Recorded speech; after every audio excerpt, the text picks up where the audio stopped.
19장 1절부터 14절까지의 말씀인데요. 너무 길어서 12절은 제가 읽고요. 13절은 여러분들이 읽고 14절을 함께 읽도록 하겠습니다. 창세기 19장 12, 13, 14절을 읽도록 하겠습니다. 그 사람들이 롯에게 이르되 이 외에 내게 속한 자가 또 있느냐? 내 사위나 자녀나 성중에 내게 속한 자들을 다 성 밖으로 이끌어내라. 그들에 대한 부르짖음이 여호와 앞에 크므로 여호와께서 이곳을 멸하시려고 우리를 보내셨나니 우리가 멸하리라. 함께 읽습니다. 롯이 나가서 그 딸들과 결혼할 사위들에게 말하여 이르기를 여호와께서 이 성을 멸하실 터이니 너희는 일어나 이곳에서 떠나라 하되 그의 사위들은 농담으로 여겼더라. 아멘. 오늘 제목을 여러분들에게 말씀을 드려야 할 텐데요. 제목을 수식인데요. 한번 화면으로 보도록 하겠습니다. 이게 제목입니다. 1.01의 365승은 37.8과 0.99의 365승은 0.026의 차이가 제목입니다. 이게 이제 주보로 나왔더니 어떤 목사님께서 이제 그러세요. 이제는 다음에는 아마 상형 문자도 나오지 않겠느냐 이렇게 말씀하시기도 하는데요. 그런데 여러분, 재미를 위해서만 제가 이렇게 제목을 정한 것이 아니라 오늘 말씀을 통하여서 제목이 의미하는 바가 무엇인지 여러분들 마음에 심겨질 수 있게 되기를 바랍니다. 방금 보여드린 이 제목이 사실은 굉장히 유명한 수식입니다. 방금 수식에서 보았듯이 1.01의 365승은 37.8입니다. 못 믿으시는 분들은 또 핸드폰 계산기로 또 해보시는 분들도 있으실 수도 있는 것 같은데 계산할 필요가 없습니다. 그리고 0.99의 365승은 0.026 정도가 됩니다. 그러니까 1이라는 숫자가 기준이 되는 거죠. 1이라는 숫자에서 더하기 빼기를 0.01씩 해서 제곱하면 저렇게 된다는 겁니다. 이거를 우리의 삶에 한번 대입해 볼까요? 우리에게 하루를 1이라고 한번 계산을 해보도록 하겠습니다. 이 1에서 우리가 매일 하루 가운데 1%씩 더 노력해서 산다고 계산하고 그 노력이 1년 동안 365일 동안 이어지는 것을 365승이라고 하면은 1이었던 숫자는 365일이 지났을 때 37.8이 되게 됩니다. 그러니까 퍼센트로 따지게 되면은 약 3,800% 정도 증가하게 되는 것이죠. 그런데 어제라고 하는 하루 1에서 0.01씩 덜 살아서 덜 가꾸면은 연말에는 0.026 정도 되는 형편없고 파괴적인 결과를 가져오게 된다는 공식입니다. 근데 우리의 삶에 바로 대입하기에는 물론 무리가 있습니다. 왜냐하면은 우리의 삶은 영적인 것이기 때문에 이렇게 수치화돼서 나타날 수도 없고 계산하기가 어렵습니다. 그래서 한편으로는 잘 모릅니다. 우리의 삶에서 자칫하면은 매일 1%의 노력을 덜할 수 있습니다. 또 최선을 다해서 1%의 노력을 더하며 살아갈 수도 있겠습니다. 그런데 이 1%의 노력의 차이가 시간이 지나면은 돌이킬 수 없는 결과가 되어서 우리에게 돌아온다는 사실입니다. 이게 바로 우리 인생이 주는 두려움입니다. 저는 이 공식을 보면서 우리의 삶이 이럴 수 있겠구나 하는 생각이 들었어요. 하루하루 내가 주님 앞에서 살아간다는 것이 과연 어떤 의미인지, 이 하루가 굉장히 작은 시간일 수 있지만 최선을 다해서 하나님께 올려드리는 삶이 어떤 의미인지에 대해서 다시 한번 생각해 볼 수 있게 되었어요. 계속해서 창세기 말씀을 보고 있는데요. 창세기의 저자 이 모세가 아브라함을 이전까지 계속해서 이야기하다가 또 다른 주인공인 롯에게로 그의 화면의 초점이 옮겨가는 것을 오늘 본문 말씀을 통해서 볼 수가 있습니다. 롯 역시도 가나안 땅에서 살아가는 주인공입니다. 그런데 롯을 상황을 보면은 롯이 가나안 땅에서 잘 정착을 하게 된 것 같습니다. 그거를 어디서 볼 수가 있냐면 오늘 본문 사실 읽지는 않았습니다만 19장 1절을 보게 되면은 롯이 소돔 성문 위에 앉아 있었다라고 기록을 하죠. 근데 롯이 소돔 성문 위에 앉아 있었다. 여기서 우리가 힌트를 얻을 수가 있어야 되는데 당시 이 시대 사람들에게 성문 위에 앉을 수 있는 사람은 지위적으로 높은 사람입니다. 법관이나 판관이 이 성문 위에 앉아서 그 성문 앞에 광장에 모인 사람들을 판결할 수 있는 역할이 주어지게 됩니다. 그러니 롯이 성문 위에 앉았다라고 하는 것에서 우리가 얻을 수 있는 힌트는 무엇이냐면 롯이 가나안 땅에 잘 정착을 했구나, 롯이 그 땅에 잘 정착했을 뿐만 아니라 높은 자리에 올라갈 수 있게 되었구나. 그 땅의 법관이 되어 있는 롯 앞에 하나님의 법관, 하늘의 법관인 이 하나님으로부터 온 두 천사가 다가오게 됩니다. 이 말씀을 보시면서 하나님께서 무섭게 대조를 해놓으신 이 장면을 보실 수가 있어야 돼요. 땅의 법관과 하늘의 심판자의 천사가 마주치게 되는 것입니다.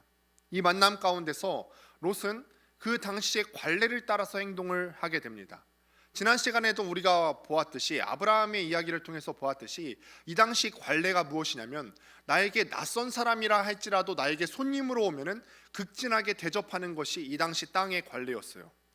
그래서 자기 앞에 온 이 낯선 두 사람에게 엎드려 절하면서 롯이 간청을 하지요. 오늘 우리 집에 오셔서 편하게 식사하시다가 쉬다가 가십시오 라고 간청을 해요. 그러면은 이 듣는 천사가 들을 법도 한데 거절을 합니다. 나는 오늘 그 집에, 너네 집에 들어가지 않겠다. 너네 집에 거하지도 않을 것이고 나는 오늘 길거리에서 잘 것이다. 거절을 합니다. 근데 그럴 수밖에 없죠. 왜냐하면은 지금 이 두 천사가 이 땅 가운데 온 목적이 뭐죠? 롯 앞에 온 목적이 무엇이죠? 이 롯의 집을 포함해서 롯이 살아가고 있는 이 소돔 온 땅 가운데 하나님의 불심판을 내리려고 온 것입니다. 그러니까 어쩌면은 이 롯의 제안을 거절한 것 자체가 벌써 심판의 서막인 것 같아요. 그러니 어떻게 이 두 천사가 롯의 집에 들어가서 거하면서 식사하고 쉴 수가 있겠어요? 그런데 롯은 이걸 모르잖아요. 그래서 예법을 따라서 또다시 이 두 천사에게 간청을 합니다. 그러지 마시고 오늘 우리 집에 오셔서 같이 식사도 하시고 우리 집에 오셔서 주무시고 가시죠. 이 롯이 너무 간절하게 간청을 하니까 이 두 천사가 그 집에 들어가게 됩니다. 그리고 식사는 간단하게 하고 저녁 늦게 잠자리에 들려고 할 때였습니다. 근데 오늘 본문을 보니까 이 두 천사가 누우려고 할 때 노소를 막느라고 원근에서 쫓아온 남자들이 문을 꽝꽝 두드리면서 롯에게 요청을 한다고 되어 있어요.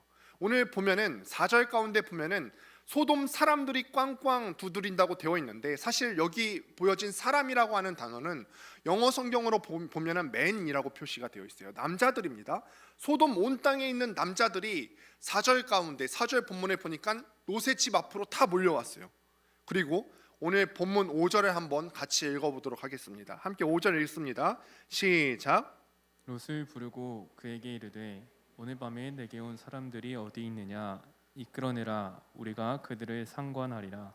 네, 마찬가지로 이 본문을 NASB 영어 성경으로 보면은 이런 뜻이 되는데, 제가 여러분들에게도 또 이제 말씀을 드리는데 영어 성경 중에서 NASB 성경을 보실 수 있으면 참 좋겠습니다. NASB 성경이 좀 보수적으로 해석이 된 영어 성경이기 때문에 조금 더 성경에 대해서 관심이 있으신 분들은 NASB 영어 성경을 보시면 되겠습니다.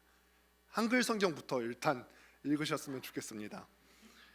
네, 그 영어 성경을 보게 되면요, 소돔 사람들은요 롯의 집에 온 사람들이 남자들로 알고 있었어요. 5절에 보게 되면은 너희 집에 온 사람들이 어디 있느냐라고 묻고 있는데, 사실 여기 있는 사람이라고 해석된 것도 영어 성경으로 보면은 Where are the men이에요. 맨으로 번역이 되어 있습니다. 또 여기서 상관한다는 말이 나와 있는데, 내가 그 집에 너희 집에 온 남자들과 상관하겠다 이렇게 표현이 되어 있는데, 상관한다는 말의 히브리어 원래 뜻이 무엇이냐면 알다라고 하는 말이에요. 근데 이 알다라고 하는 말은 단지 어떤 그 사람에 대한 정보만 아는 것이 아니라 경험해 보고 안다라고 했을 때 이 상관한다라는 단어가 쓰입니다. 마치 이 부부가 부부관계를 통해서 더 깊숙이 알아가듯이 그렇게 안다는 뜻이기 때문에 원래 이 히브리어 단어 안다라고 하는 단어, 야다라고 하는 그 단어가 바로 이 성관계를 의미하는 단어입니다. 그러니까 지금 어떤 의미입니까? 노소를 막론하고 원근에서 다 쫓아온 그 모든 소돔의 남자들이 지금 롯의 집에 와 있는 그 사람들을 향하여서 말하는 거예요. 지금 오늘 너희 집에 온 남자들과 두 남자들과 내가 성관계 맺기를 원하니까 빨리 문 열어라. 남자들이 그렇게 얘기하는 거예요. 너희 집에 온 남자들과 내가 성관계를 맺고 싶으니까 빨리 문 열어라. 이게 소돔의 스타일입니다. 소돔 땅이 이렇게 문란하고 황폐해졌어요. 그래서 사람들은 소돔이라고 하는 단어를 갖고 후세에 많은 영어 단어를 만들어서 소돔이 얼마나 문란했는지를 설명을 하게 되는데, 이런 단어들이 있습니다. 오늘 계속 영어 단어가 나와서 조금 죄송한데요. 보실까요? 소돔이라고 하는 것은 남색, 동성애를 말합니다. 소도마이트라고 하는 것은 동성애자이고, 이 동성애자를 뜻하는 소도마이트에서 앞에 S자를 대문자로 바꾸게 되면은 같은 소도마이트, 소돔 사람이라는 뜻이 됩니다. 부끄러운 이름이 되어버렸어요. 소돔 사람이라고 하는 그 소도마이트라고 하는 그 앞에 대문자 S를 소문자로 바꾸게 되면은 동성애자라는 의미가 되는 거죠. 여러분, 제가 언젠가 작년에도 이 동성애에 대해서 설교를 한 적이 한번 있는데, 이 지점에서 한 가지 확실히 짚고 넘어가야 할 것이 있습니다. 저와 우리 모든 사람, 저와 여기 계신 여러분들은 모두 다 주님 앞에 죄인입니다. 구원받기 합당하지 않은 죄인이에요. 그리스도의 피가 한 사람도 빠짐없이 다 그리스도의 피가 필요한 사람입니다. 동성애자들도 마찬가지로 그리스도의 피가 필요한 죄인들입니다. 그러나 분명하게 알아야 될 사실은 동성애가 죄가 아닌 것은 아니에요. 분명 동성애는 하나님께서 철저하게 금하신 죄입니다. 어떤 사람들은 동성애자를 일컬어서 성소수자라고 하는데 성소수자 아닙니다. 성적 지향이 아니라 죄가 낳은 결과 또 다른 죄입니다. 우리가 동성애자들을 물론 박해한다거나 차별해서는 안 됩니다. 그러나 동성애라고 하는 것은 무엇이냐면 우리가 철저하게 하나님 앞에 무릎 꿇고 회개해야 되는, 그리고 오늘 본문 가운데 보건대 소돔의 심판을 가져오게 되는 아주 중요한 죄 중에 하나였음을 여러분들이 잊으시면 안 됩니다. 이 롯이 다시 오늘 말씀 가운데로 돌아와서 이 롯이 지금 이런 상황이 되고 나니까 난리가 났어요. 지금 무서운 상황이 된 거잖아요. 내 집 앞에 온 땅 가운데 그 도시 가운데 있는 남자들이 와서 문을 두드리고 난리가 나는 상황이 됐습니다. 어떻게 하면 좋습니까? 여러분 생각해 보십시오. 노소를 막론하고 나이에 상관없이 원근 각지에서 뛰어온 이 욕정으로 가득한 이 사람들을 어떻게 잠잠하게 만들어줄 수 있겠습니까? 결국에는 좋은 말 해서 될 것이 아니라 이 욕정을 풀어줘야 할 것으로 롯이 그렇게 생각을 하고 본문 7절에서 이렇게 이야기를 합니다. 7절에 이르되 청하노니 내 형제들아 이런 악을 행하지 말라라고 기록을 합니다.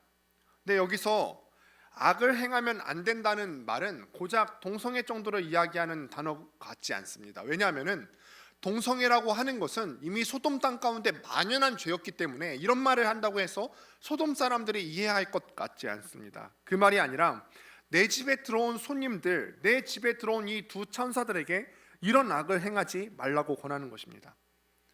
그런데 이렇게 롯이 말로 권한다고 해서 될 일이 아니잖아요. 그래서 본문 8절에서 롯이 몰려온 그 사람들에게 대안을 제시하죠. 그 대안은 차마 입에 담을 수 없는 제안이었습니다. 내게 남자를 알지 아니한 두 딸이 있는데 이 두 딸을 내가, 아빠인 내가 이 딸들을 데려다 줄 테니까 너희 눈에 좋을 대로 하라, 이렇게 제안을 해요. 남자와 성관계를 한 적이 없는 이 두 딸들을 데려다가 마음대로 성관계하라는 거죠. 여러분 상식적으로 이게 이해가 가십니까? 제가 이 장면에서 생각을 거듭하다가 롯의 편을 한번 들어볼게요. 한번 잘 들어보세요. 당시 가나안 법에는요, 약혼한 여자를 건드리면 안 된다는 법이 있었어요. 약혼한 여자를 건드리게 되면은 사형에 처해지게 되는 법이 있었습니다. 그런데 오늘 본문을 보니까 앞으로 롯의 딸과 결혼하게 될 사위 둘이 나오잖아요. 그러니 이 사위들을 믿고 혹은 그 가나안 땅의 그 법을 믿고 롯은 그 딸들을 내어 주었을 수도 있어요. 그랬을 수도 있습니다. 그러면은 소돔이 롯과 그 딸들을 해하지도 않을 것이고 자기 집에 들어온 손님을 해하지도 않겠다고 생각했을 수도 있어요. 그러나 여러분, 그래도 되겠습니까? 법이 말랑말랑하니까 사람들이 죄를 짓는 것입니까? 법이 무시할 만하니까 사람들이 죄 짓는 겁니까? 교도소에 5년, 10년 수감되는 게 견딜만 하니까 너무 약하기 때문에 사람들이 끔찍한 죄를 짓는 것입니까? 죄의 속성을 여러분들이 그렇다면 잘 모르시는 거예요. 아니죠. 벌이 무서워서 죄를 안 짓는 것이 아니고 벌이 말랑말랑해서 죄를 짓는 것이 아니라 그 마음의 욕정을 다스릴 수가 없어서 죄를 짓는 거잖아요. 그런데 롯은 왜 이렇게 행동하는 것입니까? 어떻게 이렇게 욕정으로 들끓고 있어서 노소를 막론하고 원근에서 뛰어온 욕정 가득한 그 남자들에게 그 귀한 두 딸을 데려다가 내어줄 수가 있습니까? 이거는 시대를 막론하고 아비로서 할 수 없는 행동입니다. 그런데 롯은 왜 이렇게 하는 걸까? 우리가 생각해 봐야 되는 것, 우리가 질문해 봐야 할 지점이 바로 여기에요. 롯은 대체 왜 이럴까? 롯이 지금 지켜야 될 것이 있죠. 지금까지 내가 소돔에서 성문 위에 앉기까지 쌓아놓은 지위와 명예가 있어요.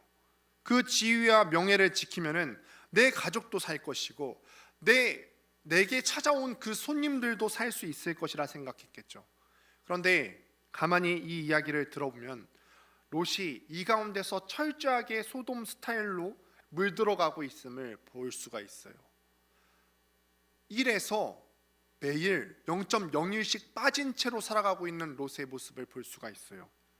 그때 그는 이렇게 말하면 안 됐죠. 차라리 법관답게 차라리 나를 죽여라.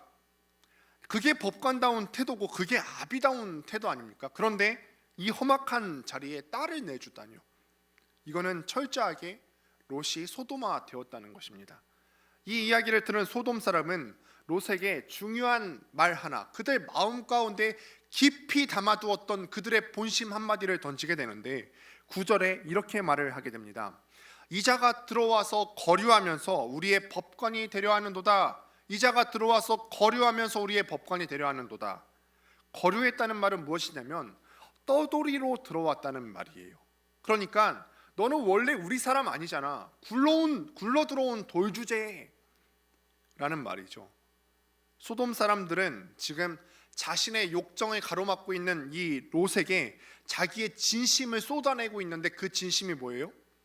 네가 아무리 저 성문 위에 앉아 있고 네가 아무리 지금 우리의 법관이 되어 있는다 할지라도 너는 우리 지역에 굴러 들어온 돌일 뿐인 아무것도 아니다. 이 말이죠. 사실이 그렇죠. 롯이 머물고 있는 이 가나안 땅과 롯이 원래 떠나온 갈대아 우르는 걸어서 1000km를 왔어야 되는 거리입니다. 너무너무 먼 거리예요. 피부색도 달랐을 것이고 모발도 달랐을 것입니다. 말도 달랐을 것이고 먹는 음식도 다 달랐을 거예요. 심지어 소돔 땅에 들어올 때 롯이 소돔 땅에 들어오게 된 원인이 무엇입니까? 양과 소가 너무너무 많으니까 들어왔잖아요. 양과 소가 너무 많아서 그들의 목초지까지 일부 뺏기는 경험을 했을 수도 있겠죠. 그래서 이 롯을 쫓아내버리고 싶은데 마침 그 순간 가운데 그돌라오멜이 가나안 전쟁을 일으키게 됐죠. 가나안 전쟁이 나서 소돔 사람 전체가 다 그돌라오멜에게 포로로 끌려가다가 롯의 삼촌 되는 아브라함이 318명을 거느리고 데려와서 소돔 사람들을 다 구출해내게 됐고 롯도 돌려보냈어요. 그러니 이런 상황 가운데서 소돔 사람의 진심이 그런다 한들 어떻게 롯을 함부로 대할 수가 있습니까? 아무리 굴러 들어온 돌이라 할지라도 함부로 대할 수가 없었죠. 그래서 그가 가진 재산 때문에 그가 가진 외삼촌, 그가 가진 삼촌백, 아브라함 백 때문에 너무너무 강하기 때문에 이 롯은 점점점 높은 위치로 올라가서 마침내 그 지역의 법관, 성문 위에 앉은 사람이 되었던 거죠. 롯은 자기 지혜로, 자기 능력으로 자기 가족들과 또 자기 집에 들어온 손님들을 지킬 수 있을 거라 생각했어요. 그렇게 하면 자기의 법관의 지위도 지켜질 것이라 생각을 했지만 오늘 본문을 잘 읽어보시면은 전혀 그렇게 되지 않았습니다. 손님이 지켜진 것도 딸들이 지켜진 것도 롯이 자기 지혜로 지킨 것이 아니라 그날 그 자리에 있던 천사들이 스스로 지킨 거고 천사들이 딸들을 지켜줬어요. 롯이 그렇게 지키기 원했던 자기의 지위와 또 명예는 완전히 이제는 땅에 짓밟히게 되었고 이제야 롯이 알게 된 거죠. 굴러 들어온 돌 같은 존재가 되었습니다. 이제는 이 소돔 사람들에게 죽임을 당하고 완전히 버림당한 일만 남았어요. 그런데 가까스로 자기 목숨 구하기 어려운 그런 위태한 상황에서 방문한 천사들에 의해서 롯의 목숨이 부지가 되게 되었잖아요. 그러면서 천사가 다급하게 이렇게 이야기를 합니다. 13절 말씀을 다시 한번 같이 읽습니다. 시작. 그들에 대한 부르짖음이 여호와 앞에 크므로 여호와께서 이곳을 멸하시려고 우리를 보내셨나니 우리가 멸하리라. 이때 천사의 이 말을 듣고 진짜 큰일 났다라는 사실을 깨닫겠죠. 여러분, 얼마나 이 롯이 놀랐겠어요. 더구나 이 천사에 의해서 목숨을 건진받게 되면서 천사의 능력이 얼마나 대단한지 이미 보게 되었잖아요.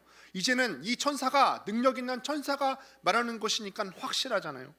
그래서 두려운 마음으로 급히 나가서 사위들에게 달려가게 됩니다. 그런데 여기서 문제가 생깁니다.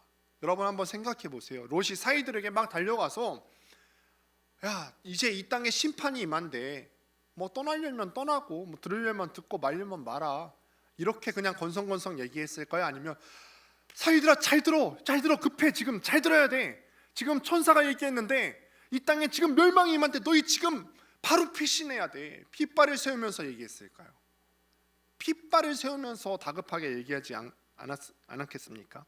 간절하게 나를 구해준 그 천사의 능력으로 보건대 이미 그 소돔 땅 가운데 심판은 확정이 됐어요. 빨리 나가야 됩니다. 그러니 얼마나 이 사위들에게 간절하게 매달렸겠습니까? 그런데 다시 한번 말씀을 보세요. 사위가 이 장인의 말을 듣고 그 말을 어떻게 여겼대요?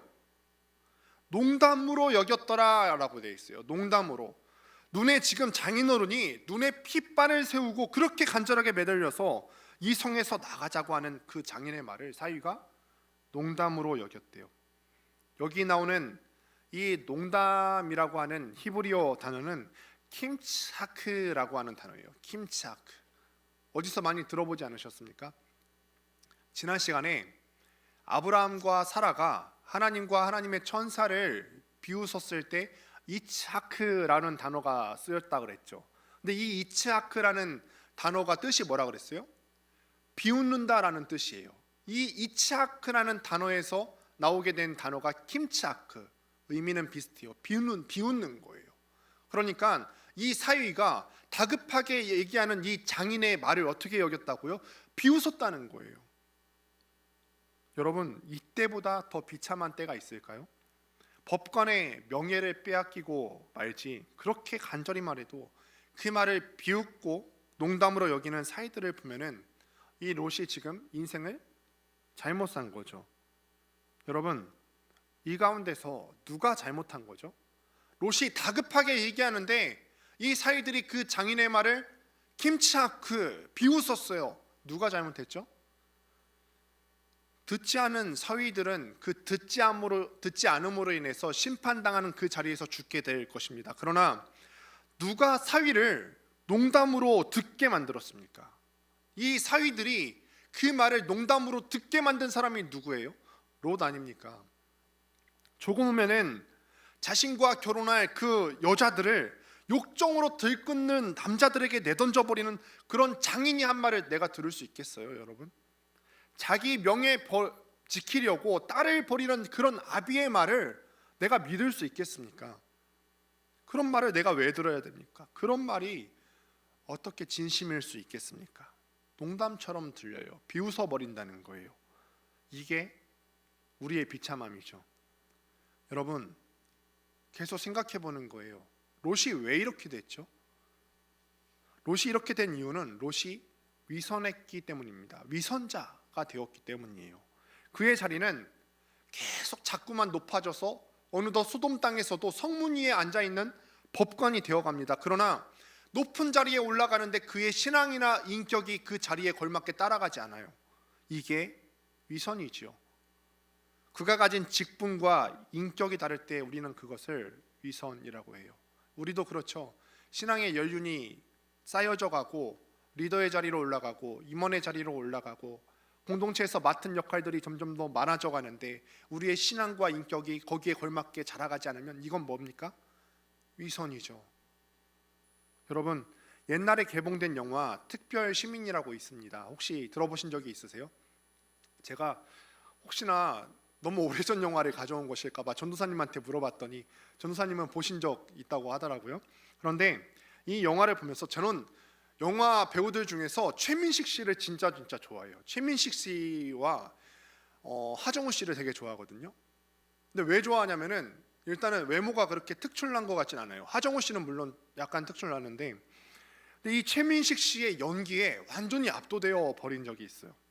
이 영화의 내용을 보면은 이 최민식 씨가 삼선 서울시장이 되고 싶었던 거죠. 선거 유세 기간인데 이 현직 서울시장이었던 최민식 씨가 삼선에 도전하는 가운데 교통사고를 내서 한 사람을 죽게 만듭니다. 그런데 서울시장 후보가 교통사고를 내서 사람을 죽이면은 서울시장 될 수 있겠어요?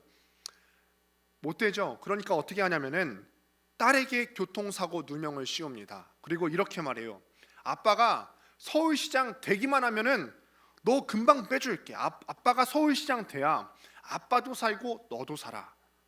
이 대사를 들으면서 거기 영화 본 사람들이 다 분노했어요. 어떻게 사람이 딸에게 그럴 수 있죠? 그런데 이거는 이 영화 속 이야기뿐 아니라 4,000년부터 이 본문에서부터 인류의 피에 계속해서 흐르는 위선이에요. 어쩌면요 우리도 상황에 따라서 롯의 DNA를 따라 움직일지도 모르죠. 끝까지 내가 갖고 싶은 것 때문에, 내가 이루고 싶은 것 때문에 정작 지켜야 될 것을 던져버리니까 그 자신의 인생이 망가져 버리는 겁니다. 여러분 또 묻습니다. 계속해서 중요한 질문들을 연결시켜 나가는 거예요. 롯이 왜 위선자가 됐습니까? 롯은 처음에는 위선자가 아니었잖아요. 그의 심령이 상했기 때문에 위선자가 됐어요. 그 깊은 영혼이 상했기 때문에 롯이 위선자가 됐어요.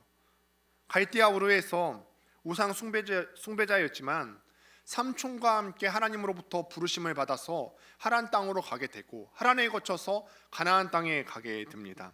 거기서 하나님을 함께 예배했어요. 그때까지 이 롯은 큰 사고 친 것 없이 지내왔어요. 그리고 나서 이제 떠나라고 하니까 좋아 보이는 땅, 에덴 동산과 같은 땅, 애굽과 같은 그 땅을 찾아서 소돔으로 들어왔는데 소돔에서 살다 보니까 그의 영혼이 상했습니다. 자기 영혼이 상해가는지 몰랐어요. 롯이 소돔 땅에 살면서 매일매일 1에서 0.01 부족한 것만큼 살아갔는데 자기 영혼이 상해가는 걸 몰랐어요. 생각보다 안정적으로 정착됐거든요. 자기 영혼이 상해가는지 몰랐습니다. 삼촌의 후광 때문에 또 자기의 재산 때문에 기대도 못한 높은 자리까지 올라갔어요. 간혹 마음에 우리도 그럴 때 있잖아요. 약간씩 내어주면서도 이 정도는 괜찮겠지 하면서 속으로 불편한 마음 들 때 있죠. 이건 아닌 것 같은데, 이건 좀 아닌 것 같은데 하는 생각이 들다가도 내가 갖고 싶은 것, 이루고 싶은 것 이거 버릴 수 없죠. 그 땅에 정착하고 살아야 되니까요. 우리도 직장생활 잘하고 입에 풀칠하기도 힘드니까요. 계속 그렇게 살았어요. 1에서 0.01 부족한 채로 계속 그렇게 살았어요. 이 상황에 대해서 베드로가 표현을 이렇게 합니다. 베드로 후서 2장 8절 말씀을 함께 보실까요? 함께 읽습니다. 시작. 이는 이 의인이 그들 중에 거하여 날마다 저 불법한 행실을 보고 들으므로 그 의로운 심령이 상함이라. 베드로후서 2장에서 소돔의 심판에 대해서 이야기를 하고 있는데 2장 8절에서 나오는 이 의인이 롯을 가리키는 말입니다. 롯은 원래 의인이에요. 죄를 짓지 않았어요. 소돔의 죄를 짓지 않았어요. 내가 그 죄를 짓고 싶지 않았어요. 그냥 이 롯이 그 자리에 그냥 있었을 뿐이고 사람들이 그 가운데 어울려 살아가면서 사람들이 살아가는 것을 날마다 이 롯이 보고 또 들었을 뿐인데 그렇게 하루가 지나고 이틀이 지나고 1년이 지나고 시간이 흐르다 보니까 그 의로웠던 롯의 심령이 상했다는 거죠. 여러분 이 말씀 보시면서 여러분들이 두려움을 느끼셔야 돼요. 두렵지 않습니까? 나는 절대 그렇게 안 될 것 같죠. 나는 소돔 사람처럼 안 될 것 같고 나는 롯처럼 안 될 것 같죠. 그러나 성경은 그렇게 말하지 않습니다. 의로운 자도 날마다 자신이 보고 듣는 것에 의해서 영향을 받고 심령이 상한다고 하잖아요. 그 예를 성경 가운데서 또 한번 찾아볼까요? 아브라함이 하나님의 인도하심 따라 왔다가 하나님께서 하늘에 있는 별 그림책 보여주시고 땅에 쪼갠 짐승으로 약속을 보여주시잖아요. 그런데 아브라함이 이것만 본 거 아니죠. 다른 것도 봤어요. 가나안 사람들이 살아가는 모습을 보고 들었죠. 자신이 아들이 없을 때 그 상황 가운데서 가나안 사람을 보니까 가나안 사람은 아들이 없을 때 첩을 들여오더라는 말이죠. 이것을 보니까 아브라함도 그 땅에서 보고 들은 대로 심령이 상해서 첩을 들였어요. 그냥 그 지역 사람들이 하는 대로 보고 들었을 뿐입니다. 그런데 그게 큰 죄였고 이스마엘이라고 하는 결과를 갖고 오죠. 지금 이 본문을 기록한 사람이 누구예요? 창세기 말씀을 기록한 사람? 모세입니다. 창세기는 어디서 기록했죠? 구약성경대학 신청하시기 바랍니다. 시내산에서 기록을 했습니다. 아직 시내산에서는요, 광야에서의 40년 동안의 이스라엘 사람들이 방황할 거라는 사실이 예고되지 않은 상태예요. 그러니까 이스라엘 백성들 입장에서는 지금 이 창세기 말씀을 받을 때 어떻게 생각했냐면은 시내산에서 율법 받고 나면은 곧 가나안에 2주 안에 가나안 땅에 들어갈 거였습니다. 모세도 그렇게 생각을 했겠죠. 그러니까 모세가 이스라엘 사람, 곧 가나안 땅에 들어갈 이스라엘 사람들에게 경고하는 거예요. 얘들아, 이제 우리가 곧 가나안 땅에 들어갈 건데 저 가나안 땅은 굉장히 우리가 조심해야 될 곳이야. 우리 조상 아브라함도 사라도 그 땅에서 날마다 살다가 그 땅에 있는 것들을 보고 듣다가 죄지었고, 또 그의 조카 롯도 가나안 땅에 살다가 그 땅에서 보고 들은 것 때문에 심령이 상해서 망했다. 우리도 이제는 곧 저 땅에 들어가야 돼. 저 무서운 땅에 우리가 들어가야 돼. 이것도 가져야겠고 저것도 가져야겠는데 다 놓치는 거 있어도 한 가지 꼭 기억해야 돼. 보고 듣는 것을 주의해라. 보고 듣는 것을 주의해라. 이 보고 듣는 것 잘못하면은 망가지고 돌이킬 수 없게 될 거다. 설교를 시작하면서 이 1이라는 숫자가 어떻게 37.8로, 그리고 1이라는 숫자가 어떻게 0.026이라고 하는 돌이킬 수 없는 차이를 1년 만에 가지고 오게 되는지를 보셨을 겁니다. 여러분, 말씀을 맺습니다. 여러분 가운데 마음속에 있는 거짓 평안에 속지 마시길 바랍니다. 잘하고 있다고, 물론 여러분 잘하고 있는 부분들 있는 거 알아요. 그런데 스스로 잘하고 있다고 속지 마십시오. 오히려 오늘 이 예배의 자리에서 내가 보고 있는 것, 내가 듣는 것을 한번 의심해 보세요. 내가 잘하고 있는 것 맞나?